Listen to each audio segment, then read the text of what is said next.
Welcome to the Modern Seniors Podcast, or welcome back if you've been here before. We're so glad to have you. We're building community and supporting each other and learning about all the wonderful things that we can do for each other. So this is your opportunity to send us your feedback, comments, like and support the podcast, and we look forward to seeing you again. Yeah. And I am Ami. Um, we are excited to have our wonderful guest, Jane Heyman. And so we normally just bring Jane into the conversation and have her tell the rest of this amazingness that she has been really created all her life. And Jane, welcome to the Modern Seniors Podcast. Thank you so much for coming. It's a pleasure to be here. Thanks for asking me. All right. Well, Jane, your parents escaped to Canada during World War II. Yeah.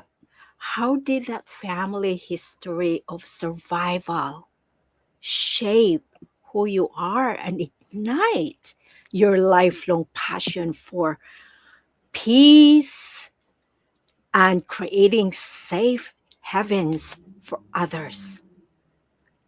Well, I'm not particularly original. I think you would find if you look at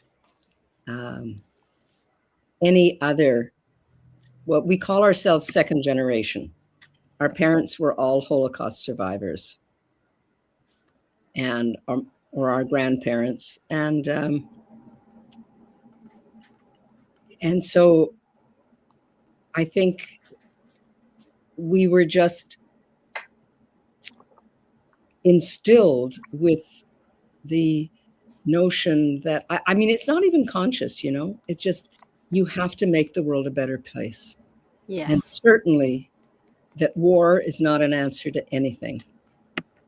Amen to that. Yeah. I mean, my dad, my mother and my father and my dad's younger brother got out. My mom's two oldest sisters fought in the underground in Poland and survived, but one of her other sisters was murdered in the Warsaw Ghetto. Wow. Both my dad's parents, my dad's older sister, and her two kids. And then, I mean, I can't even, the cousins and aunts, or for me, it would have been a great aunt. I mean, it's the numbers in my family aren't even as great as in other families of people I know where everybody was obliterated. I mean, my one grandmother survived the Warsaw Ghetto. She was smuggled out and hidden for the rest of the war. And in 1947, she came to live with us. And she was a lifelong inspiration. She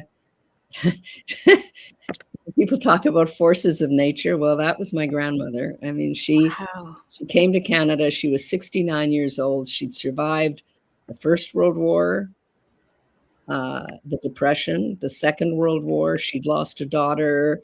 She'd lost sisters, a brother, and she arrived in Canada. And almost as soon as she got here, she started, raising money and collecting packages of clothing and stuff that she would send to people in Poland, to orphanages she'd sent to Israel.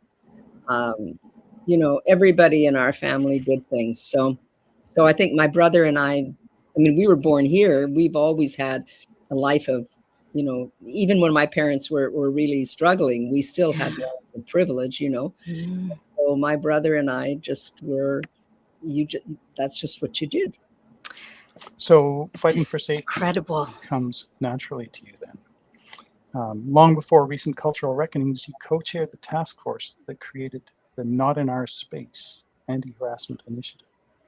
What lessons came out of that work? Well, I always wondered why I did that. I mean, I started doing that work in the 1990s. It was the first policy that we brought in. And then when I was on the National Council. I was an elected BC representative to the National Council of Canadian Actors Equity Association. And then in 2012, I went back again because we had a policy, but the policy basically sat on the wall. And if anybody read it, they didn't do anything about it. And harassment was still going on, primarily bullying. I mean, there is sexual harassment, but in the life where the worst kind of harassment is scapegoating and bullying. Wow. And, and it's a very subtle, hard thing to do. Anyway, I got back in 2012 and with groups, a lot of people in the profession, we started to tackle the question of how do we make this a policy that people will actually follow. And that out of that came the Not in Our Space project, commitment from both the theaters and the artists to say, we are going to create rehearsal spaces, performance spaces that are where people can feel safe and take where the risks that you take are artistic risks and not personal risks, Yeah. And, it's tough. I realized years later that one of the reasons I started doing this, I mean, it wasn't conscious at all when I started, but I was definitely bullied when I was in theater school. And I also experienced not sexual harassment, but bullying, name calling, that sort of thing. And that's got nothing to do with art for me. It's just bad behavior. So I started to work on it. And I'm very fortunate that the staff at Canadian Actors Equity was fully on board, that the Equity Council, that my colleagues were fully on board, and we're still doing the work. What we're doing now was one of the things over time, the big learning we've had, since that's what your actual question was, is that people who have been treated badly will then turn around and treat others badly unless you do something to actively break the chain, unless you teach them a different way.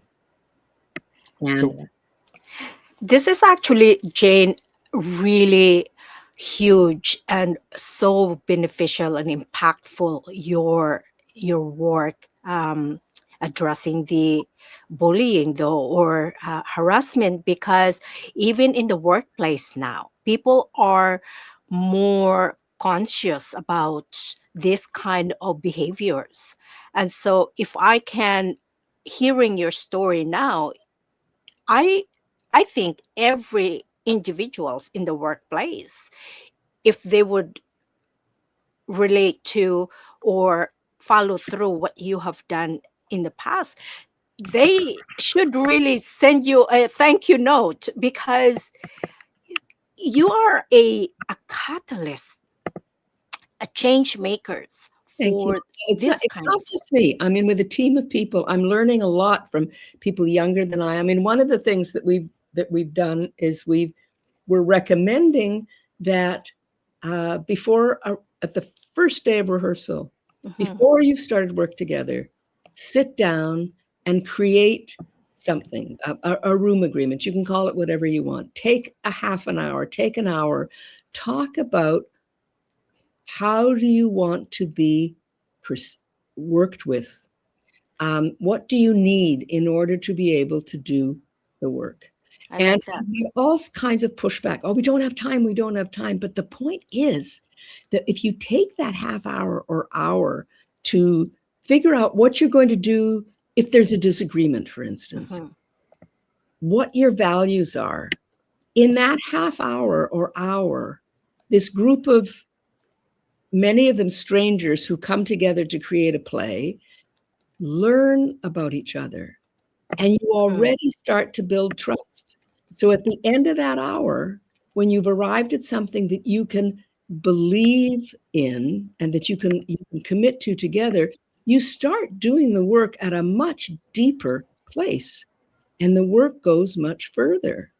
And if you take a moment or two at the beginning of the day and a moment or two at the end of the day, just to check in, to see how the ensemble is doing, frees people up to do their best work. And I think something similar ought to work in, almost any workplace. So those are the kinds of things that I've learned, that you can do simple, proactive things that break the chain of learned negative behavior. And what we're starting to do now that I'm really excited about, and what I'm most excited about, is that I was one of the people who had the idea, but I'm not the person who's driving this. It's a much younger woman than I am who's on Equity Council, who's just got a bee in her bonnet, and she's going to make this happen. We decided that the people who are in the leadership positions in the rehearsal room, the directors, the choreographers, the stage managers, needed more tools to be able to do this kind of work. I mean, to some people it just comes naturally, but to other people it doesn't. And they may have been trained, but mainly you get trained in the art part. You don't get trained in leadership. And honestly, very few people get trained in leadership. Look at our politicians. They learn how to run, they learn how to run for office, and they're successful at that, and they get elected. But then they get in positions of power, and they don't know what to do with it. Oh, so true. Two different skill sets, and we don't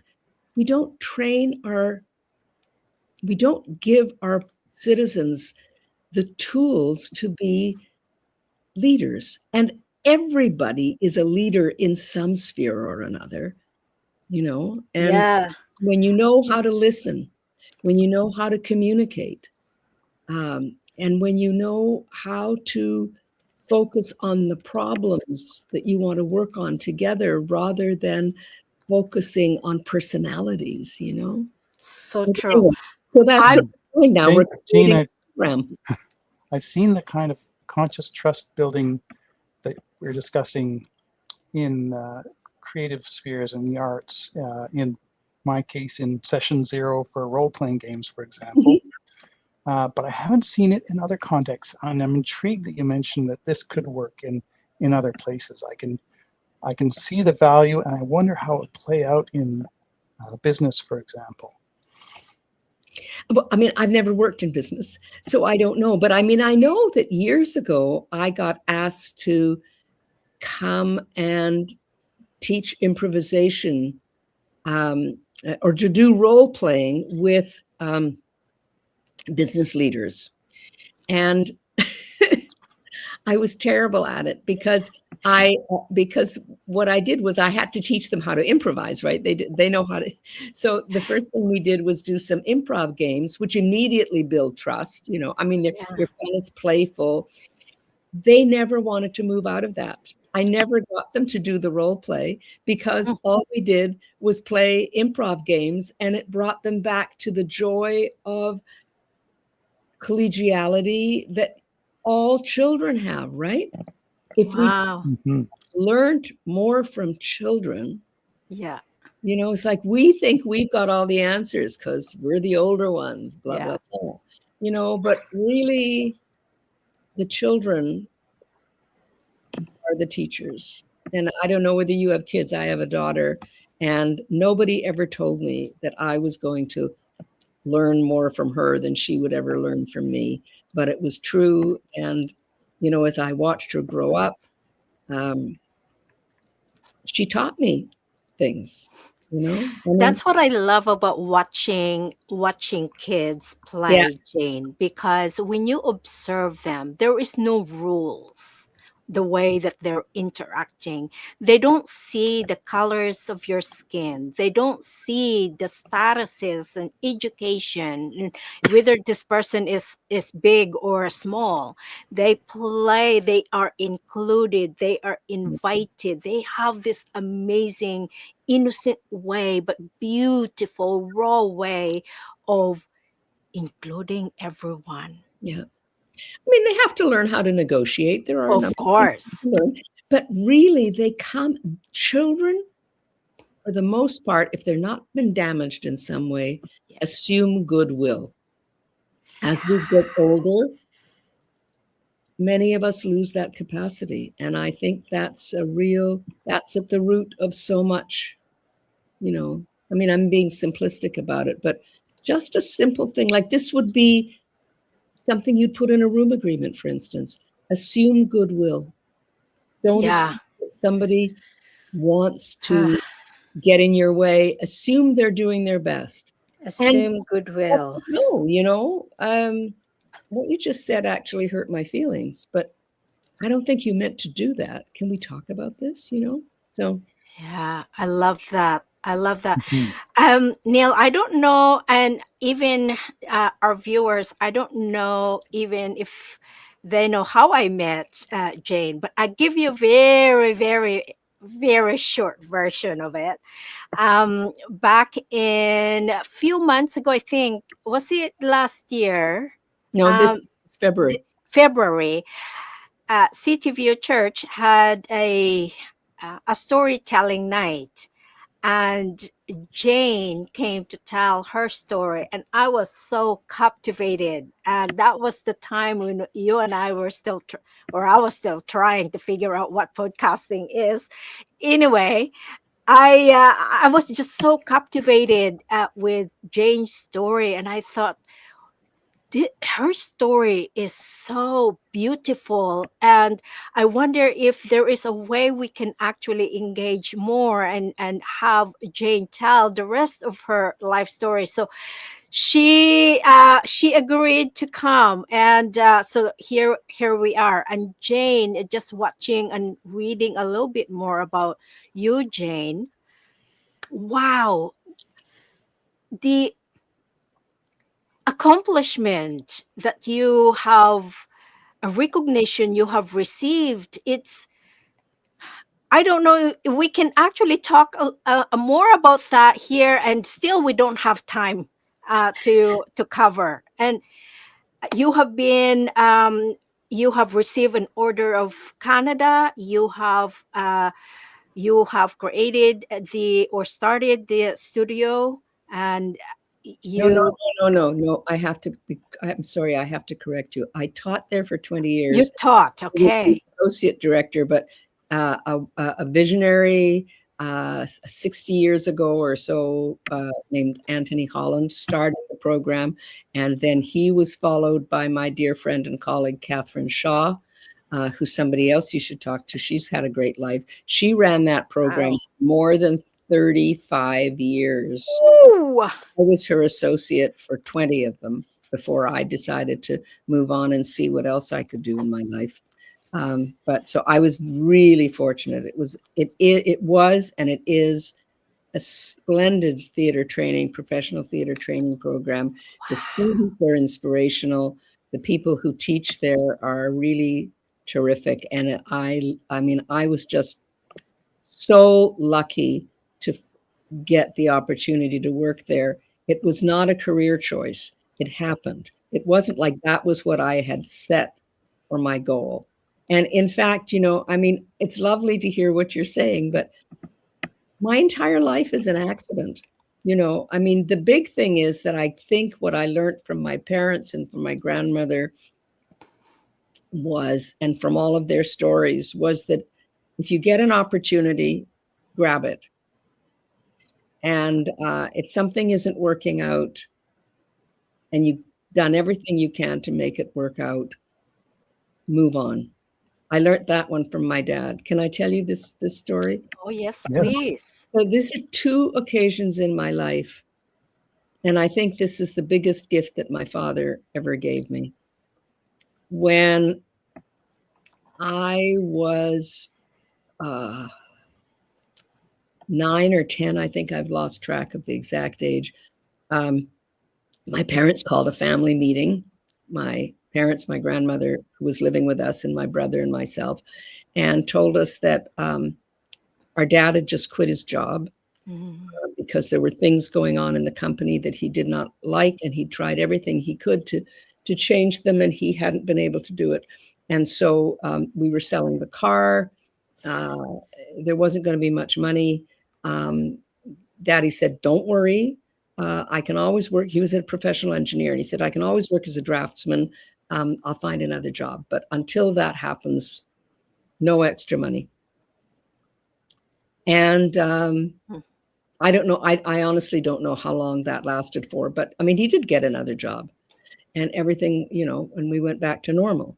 And then when I was 17, and I was finishing high school, the company my dad was working for was sold, and it was sold to a company in the United States named Bechtel, and the one person that they wanted to keep as a project manager and actually a vice president was my dad.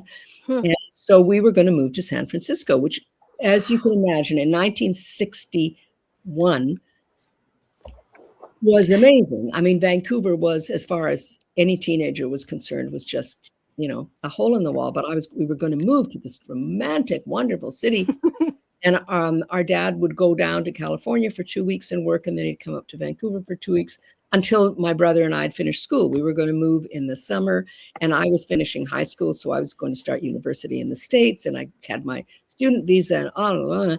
And then in the beginning of July, another family meeting, and my mom and dad tell us that our dad has decided to quit his job because he doesn't like American politics and he doesn't want to move. He doesn't want the family to move. He wants to stay in Canada. And he said the same thing. I can always be a draftsman. Don't worry. I'll find another job. But he was 50. And 50 in 1961 was old for getting hired. I, of course, was furious. I was a 17-year-old and I was all wrapped up in myself, and I didn't want to. So I had to apply. I'd missed every deadline for UBC, but I got in somehow. Anyway, he did get a job within 6 months. Yeah. So you have to understand, my father was a child during the First World War. He was he was a teenager during the Depression. Then he and my mom had just been married for 4 years, and they had to escape from Poland, the Second World War. Most people who come through that kind of experience, if they have a job, they keep it. Yeah. No matter how awful it is, no matter how much they hate it, they stay there. My father taught me by example that if it isn't right, you can always get a job doing something menial. You just have to work for it. But life's too short to stay where you're not comfortable or where you don't like what's going on. And if you can't change it, move on. And that is just the most incredible gift to give a child. Extraordinary. Yeah. So I'm very fortunate because I've done that all my life, you know. Jane, in such a short time that you have shared so far, I can see, I'm very visual, so I can see the fire in your belly. And at this, for most people, Jane, as you see, as you heard, for most people, it's a reason for them to just slow down. But you don't. You actually, your fire keeps burning. And, you know, and I think the more I hear your story, the more I'm inspired by you. And I certainly would love to follow that steps of having to continue you know, letting that fire burn, because I see you're one of those people that is so engaging. And even if I just see your face, I'm lighting up. It's incredible. Neil, what you're dying to speak, to share.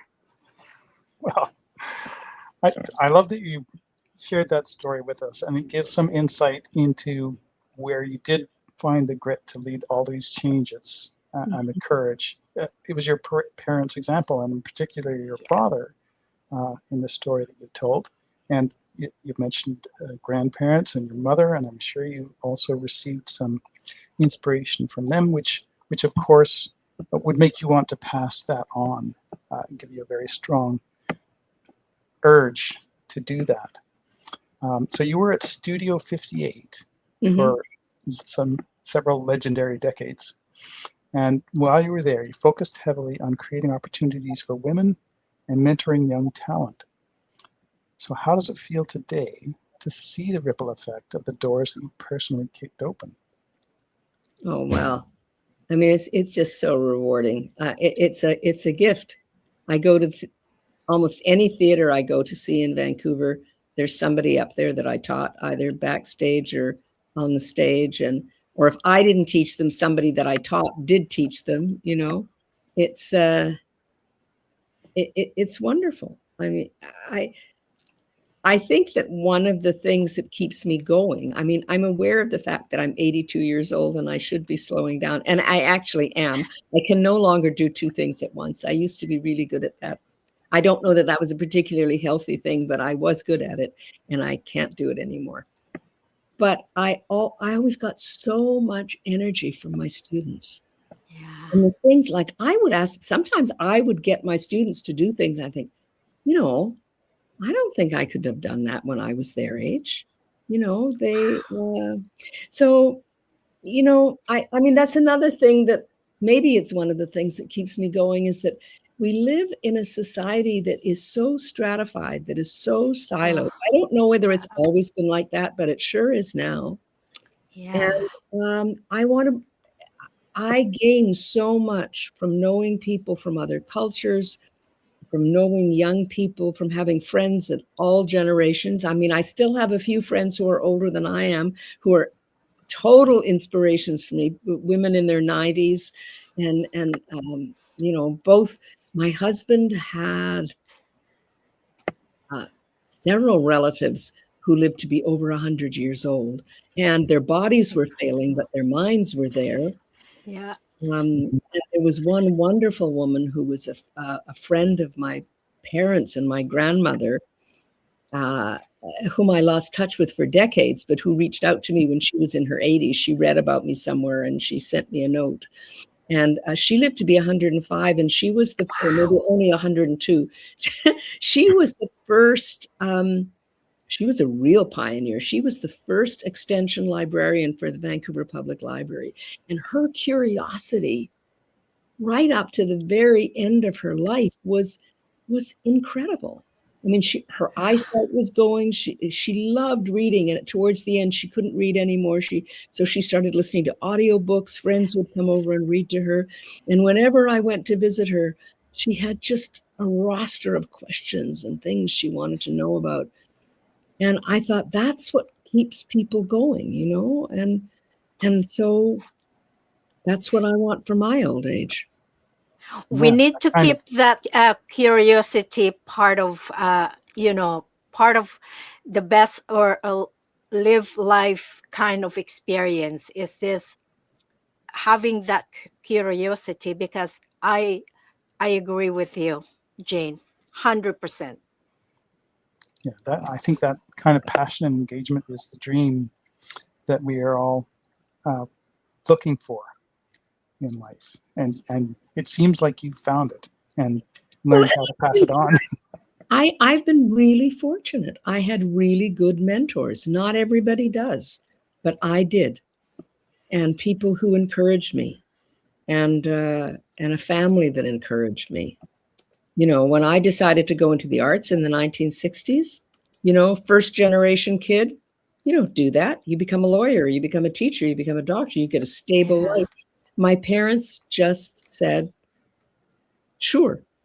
They did say, don't you think you should get a teaching degree so you have something to fall back on? And I said, no. And that was it. Wow. They didn't push it. And then, of course, the irony is, what did I spend most of my life doing? Teaching, but without a degree in it. And they did the same thing with my brother. I mean, my brother ended up doing all kinds of amazing things, but he started out as a young man. He was a poet, and he started books of poetry. He published books of poetry in a poetry magazine. And then later he got involved in union work, and then he, was elected and was in government and did all these things. But they didn't stop him from doing that either. And that was also unique, that they loved us and they wanted us to be happy more than anything else. So I just I want to share that with others. That's, to me, it's incredible, because what I'm hearing from Jane, it's actually an ingredient for a joyful life.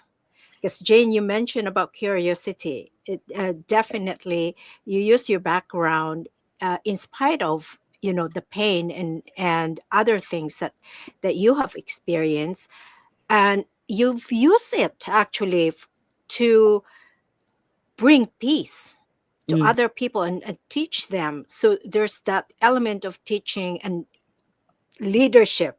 I think the next time we meet again, I'd love to hear. I'm very curious. I'd love to hear this idea of, leadership, because I think the three of us in the room, when we're talking about leadership, we know what it means, Mhm. but to the full extent, because there is an element of leadership that you have to embrace, and then there are things in leadership that, you know are questionable. I would love to focus on that next time. But the extraordinary life that you have lived and you have now shared, I'm curious, when you were teaching, did you have any, like, famous students who became very famous, that you know of, that have still connected with you, or they have gone into this incredible life after teaching, yeah, or being in your class? Well, it's really hard to be famous in Canada, is all I That can is say. true. That is true. But I mean, the first Indigenous artistic director of the Indigenous Theatre at the National Arts Centre in Ottawa is a graduate of Studio 58. So he's one of the people that I taught, but so did a whole lot of other people. There are a number of small theater companies that were started by our grads. My mind always goes blank with this, but I mean, honestly, if you go to any theater in Vancouver and you look at the bios of the people that are involved, you will see an enormous number of them say that they come from Studio 58. And, and another favorite student left Canada, became, first of all, the artistic director of the Dublin Fringe Theatre Festival in Dublin. Then he went to England, where he became the artistic director of the Lift Festival in London, which is the London International. Can never remember what acronyms stand for, but the Lift Festival, it's every other year, I think, and it's an international festival of, cutting edge experimental art. And then now he's in Australia, where he's the artistic director of the Australia Fringe. And this young man is 44 years old. Wow. So I don't think he's a household name, but he's done amazing things. And he was a complete pleasure to teach. He was challenging. There is Jonathan Young, who, together with Crystal Pite, created some wonderful theater dance pieces here, and won the Olivier Award in England for the work that they've done. Carmen Aguirre, who is an award-winning playwright and writer. I mean, the name. There's a wonderful woman named Jane Perry, who now works in England, and she won a BAFTA which were the British Award for the characters that she created in video games. I mean, it goes on and on and on, and they're all, we all continue friendships. I mean, there are a number of actors at Stratford who are from Studio 58. It's a pretty fabulous community. And what I'm really, can I just? Yes, please. because what I'm really excited about right now, apart from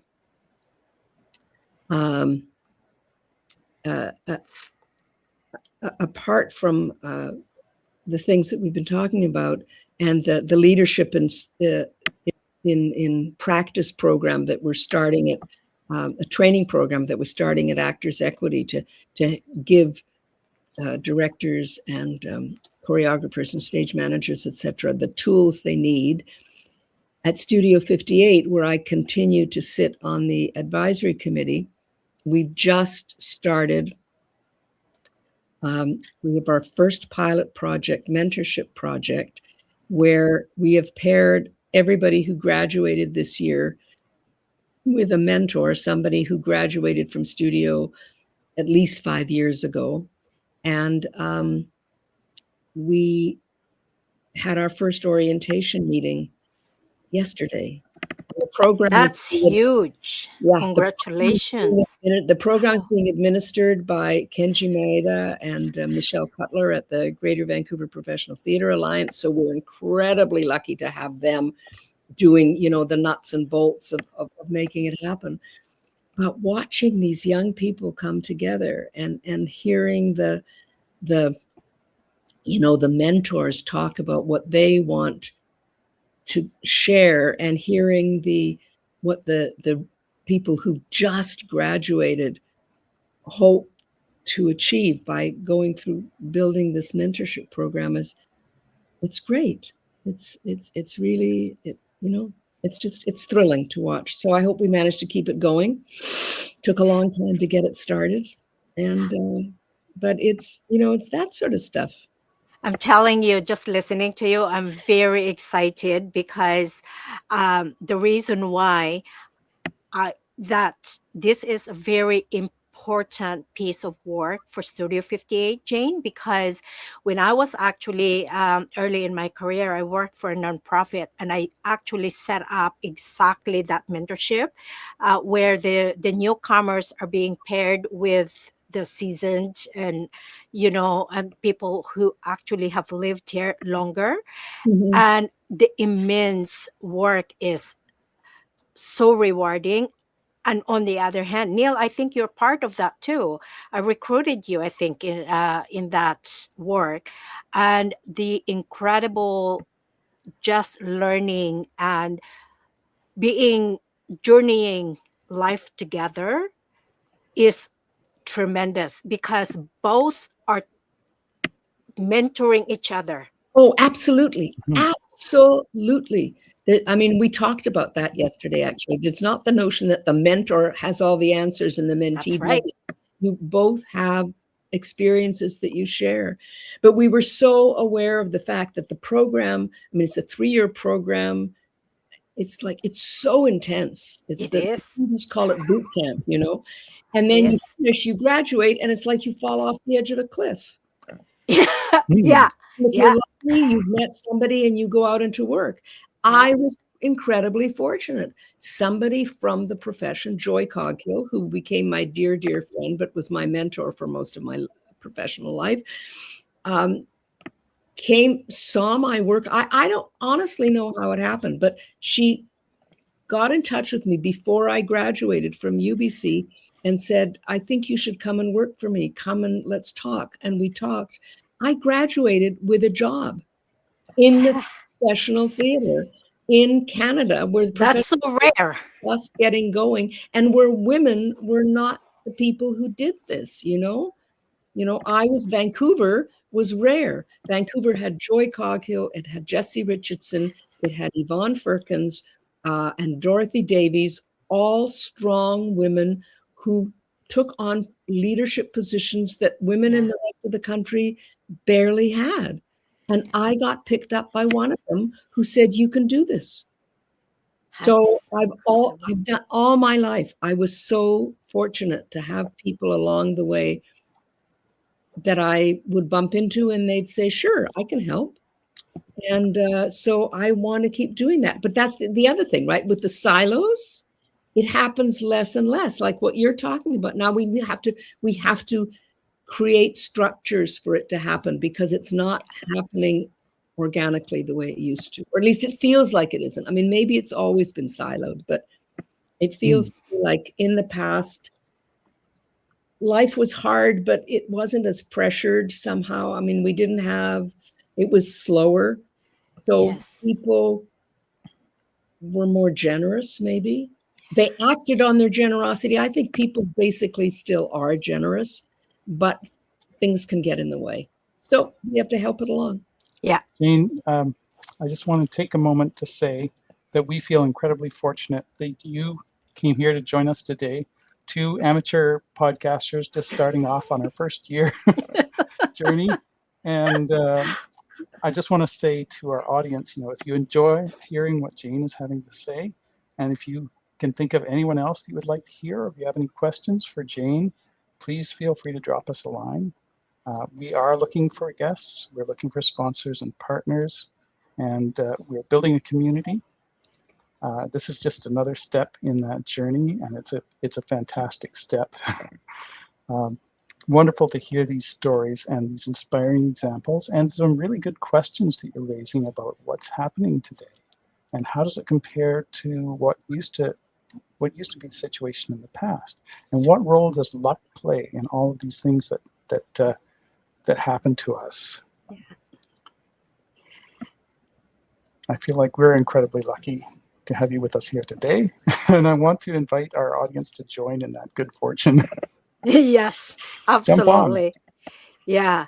And you mentioned, Jane, about joy, and with that relationship, and this is what I love about, you mentioned actually earlier about accidental, but I think it's all pre-designed, and and all of this, you're meant to be working with joy, and consequently you and Joy and maybe other people then co-founded a very important work. It's called PAL. Tell us a little bit more about that, please, Jane. And what does it stand for? What does that stand for? PAL stands for Performing Arts Lodges. The first one was built in Toronto in the 1980s. It is affordable housing for seniors in the performing arts.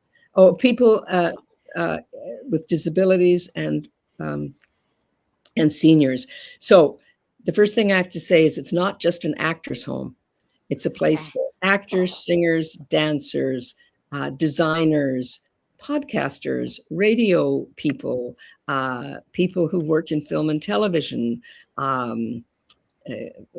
carpenters, electricians. I mean, the theater world uses everybody. I mean, the sets have to get built, the lights have to get put up, so it's a theater is, or maybe the performing arts are a microcosm of society. But one of the realities of it in Canada, at least, is that it doesn't pay very well. And the work is, it's gig work most of the time. I mean, even if you work at Stratford, which is, the biggest company in Canada, the work is not year round. There are several months where they're not performing. So, the people that work for the company, the publicist, the artistic director, the general manager, they have a full-time job, but there are not that many theaters in Canada. I mean, there's just not that many jobs. So most of the people, they're professionals, they're highly trained, they continue to take, to study while they're working to improve their skills, et cetera, et cetera. And at the end of their day, they don't have very much left to live on. So we knew, and certainly in Toronto, they knew of all sorts of very gifted, household names in Canada, which is maybe an oxymoron, that, we're now couch surfing or living in basements that they didn't, it's got nothing to do with, oh, well, you wasted your life. No, you didn't. You put your life into telling stories and bringing joy and to other people, but the remuneration is dreadful because the powers that be still think of the arts as a frill and refuse to accept the fact that the arts make life worth living, and also refuse to acknowledge that performing arts industries contribute to the GDP as much as forestry and farming and, you know, all those things that we consider our resource core industries. Yeah. And they are. But the arts also are a huge driver of the economy. And it's not recognized still. I mean, they pay lip service, but it's interesting, right? We get grants. They get subsidies, do they? They get investments, right? You put money into business, it's an investment. You put money into the arts, it's a grant. So what's the first thing that gets cut? The grant. The grants. But I mean, look what happened during the pandemic. People were at home. What did they do? They read books.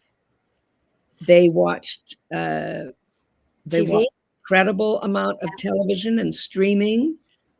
Theaters were shuttered for months and innovated and started to figure out ways of putting things online so that people could see.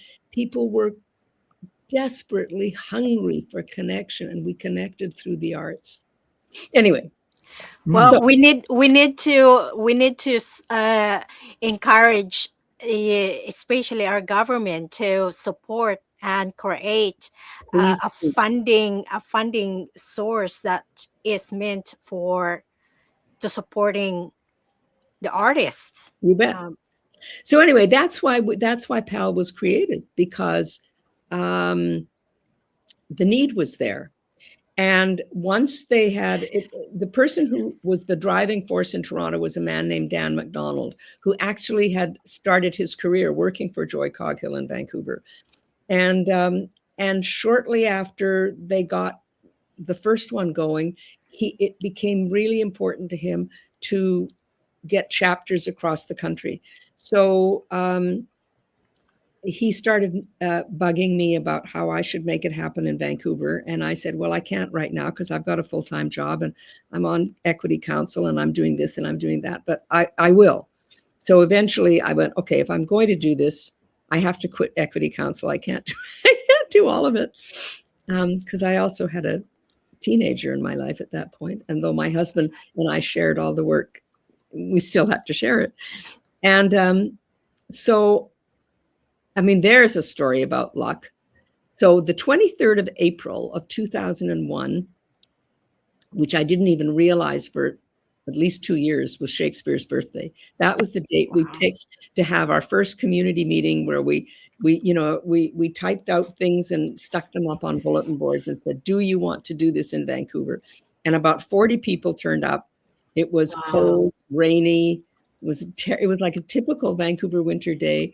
And we brought everybody together and we said, dream of what kind of a place you want. And they did. And it's remarkable, actually, how much of it we achieved. And so they, at the end of the meeting, they elected a steering committee, and they elected Joy and me to be the co-chairs of the steering committee. So that was the beginning of it. And then we heard that, we heard that there was a social housing site, that the city of Vancouver had put out a request for proposals for social housing site in Cole Harbour. And at that point, we were a board of directors and everything else was, a couple of cardboard boxes that we moved around from place to place to place. So we thought, well, let's apply for it. We won't get it, of course, but it'll be very good practice for the next time. And then we got it. So then we had congratulations. Yes, then we had to raise millions of dollars. Yeah, of course.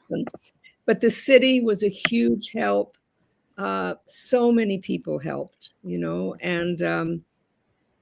and so on last Monday, I was invited down to PAL to join the residents who were celebrating 20 years since the first people moved in. I mean, it makes no sense to me that 20 years has passed, 25 years since the first meeting, but 20 years people have been living there. And I mean, we lucked out in so many ways. We got a social, a housing association that helped us with all the, people whose business it was to build housing. I mean, we were just a group of artists. We knew what we wanted to achieve, but we didn't know how to do it. And they helped us. The city helped us. I mean, there's no time to list all the people who participated, but and there's this wonderful, vibrant community that lives down there. And for anybody who doesn't know, it's right across from the Bay Shore. And there's a theater on top. What is it called? What is it called? The theater? Yeah. It's the PAL Theater, the Performing Arts Lodge Theater. It's on the 8th floor of the PAL building at 581 Cardero. And there's a company called Western Gold, whose remit is to do productions that feature senior artists. They've got a lovely play down there right now. It's called, I've forgotten it. I lose nouns. It's called Saltwater Moon by David Fitch. And it runs until the end of this week. My daughter and I went to see it last night. It's lovely. Look for it. Western Gold Theater, Saltwater Moon. It's a totally delightful play.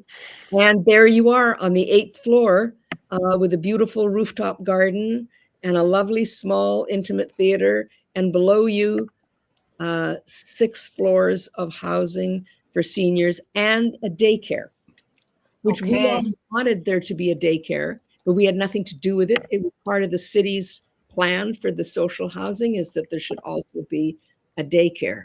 So there are grandparents living in the building and children on the 2nd floor.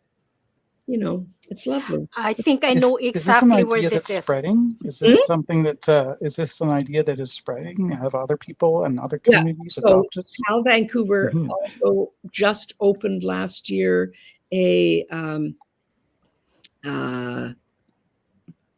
another building in New Westminster.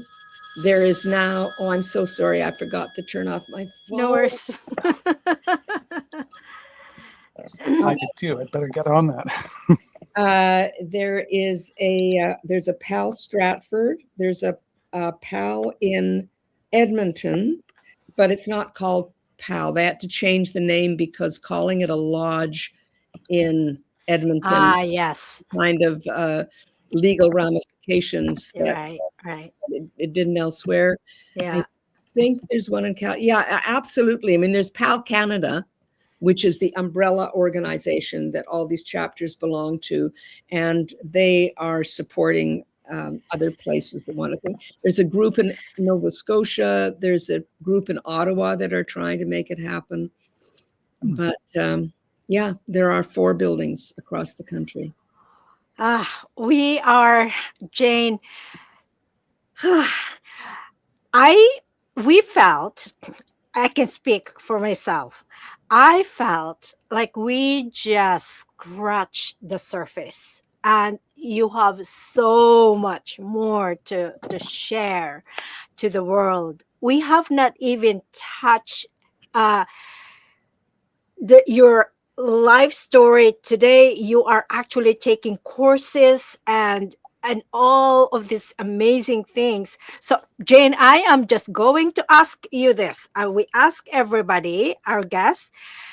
Jane, would you like to come back again and share? Yes, thank you so much, and share your story with us.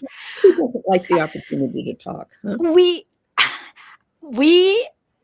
I felt like, oh my word, let's get going. But I think that we wanted to certainly invite our guests again, and thanking them to you participated in this conversation, and you're probably holding on to your seat and tons of questions. And I made some notes as well. I felt like we if you are enjoying this and you have an idea on what you wanted to hear from Jane next, please share it with us. We read your comments, and I have one last question, because this is actually bring us to a close, and that is, um, inside this relentless fire in you, Jane, that we just heard and watch and experience and drink up. You've also received the Order of Canada, yet your activism hasn't really slowed down, from local housing to supporting peace in the Middle East. What is your secret to keeping that relentless fire for change alive after all these years?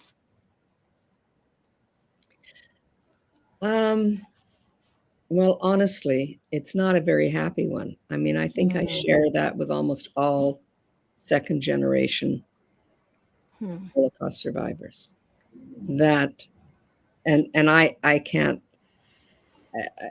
put words to it. My brother's the same. My brother hasn't stopped. Everybody that I know, one way or another. I mean, for some people, it's there have been crippling depressions. And again, I'm fortunate that did not. It's not that I don't get depressed, but I'm not crippled by it. I don't have clinical depression. But I think that's it. I think, we were born knowing in some deep place that we had to replace thousands of people who were needlessly murdered, and that has not changed in the world, No. And so I think, whatever little bit I can do. I mean, it's not huge, but I mean, look at people like Stephen Lewis. I mean, there are. I could just name endless people. His wife, Michelle Landsberg. I mean, she's barely stopped. And they're older than I. And I think that's it. I think that we can't stop because others in our family were stopped. And that sounds kind of trite, but I think that's it, because it's not anything I ever consciously think about. It's not. Nobody was more surprised than I was when I got the Order of Canada. I mean, that was like, what? You don't set out, with that as a goal. You see something that needs doing, and eventually you do it. And so, Dr. Robert Krell, who is an amazing psychiatrist who was a child survivor of the Holocaust, who has helped countless survivors and children, and me. I have such privilege. I live in a country where I could get that kind of help. Yeah. And where the past stopped, imprisoning me and set me free instead to do things. So I think that's it. And I'm just constantly, and even more so, the older I get, the more conscious I am of how privileged I am, and therefore I have to share it. Jane, it sounds like you are fighting the good fight. Yeah. And where can people find out more, and how can people support you in this?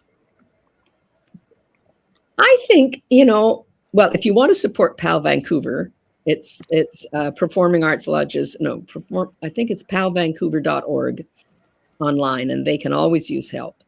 But I think the main thing is look around your life and see what needs help. We all can see things, and I think the big deal is because people say, oh, well, you could do it because blah, blah, blah, blah, blah. It's not true. I'm ordinary. I just want to help. And so I start talking about what I want to do. And people join up. And then they have an idea. And then you say yes. You know, I'll tell you something. I was one of the weird things that happened after PAL Vancouver opened was that for a few years, I started getting invitations to sit on panels of people who were talking about housing. And I would sit on this panel with people who really knew about housing, like Michael Geller and, like all these people who, Philip Bonham, who'd been our board president, who was a very well-known developer and architect. And there I was, a theater director. And what am I doing there? And people would say to me, why do you think you succeeded when other people hadn't? And the only thing I could think of saying is we would not take no for an answer. Amen. We knew, Joy Cockrell always used to say, we're actors. We know you have to audition 20 times to get one part. Yeah. And you cannot let no drive you down. And then one of the things I learned from a professional fundraiser who worked for us was that if somebody turns you down, you say, okay, do you have any other suggestions for somebody else I could talk to? Yeah. So you always say yes and or no and then you circle around and eventually you come back to them and you say, look, this person's helping this. Don't you want to join the club? I mean, because really all you need is a few people to get the ball rolling and then everybody wants to join on. Yeah. The difficulty is finding somebody to start it and to just be tenacious. And really, that's the only thing that I think I excel at. I excel at being persistent and tenacious and not taking no for an answer, which can be really irritating, but can also result in some good things. In that context, Jane, you are the right person to lead. You are that catalyst for change. You are the leader. You are exactly what Vancouver needs to fight for and represent the artists. And you have done that. Well done, Jane. I think that's incredible. And Neil and I, the modern seniors and the community that we are building, so honored to have you and your story. We are absolutely looking for story like this. So if any of you, and Jane, if you know any people that you want to bring or even just refer to us, we are absolutely honored. Um, Neil, where do we go from here? And I honestly, I don't want to stop because I feel like the story that Jane tell us is like it's almost there, but I don't want to stop. But we know we have to stop and have a part two.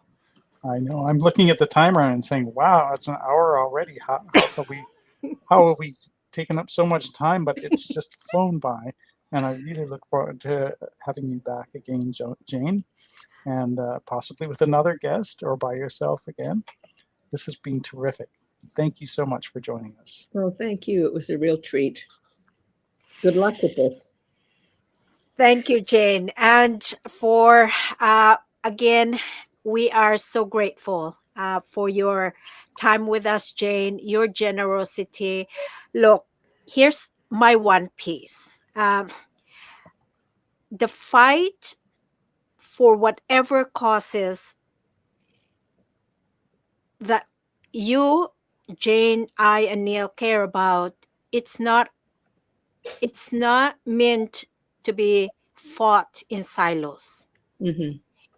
It means for us to come together, because if we come together and fight for that cause, it becomes lighter. But if we fight it alone, it's heavy. Yeah. I know, because I started a nonprofit that actually fight or address loneliness and social isolation. And thankfully, I have amazing team. And I know when I started this, I felt heavy because I was carrying it alone. And so I appreciate you, Jane, very much. I appreciate your story, your tenacity, your work for either for the homeless or housing or harassment or teaching people in the arts. Uh, you've done it all, and so honored. Thank you, thank you, thank you, thank you, Jane, so much. Thank you so much. All right. We are hitting the end recording.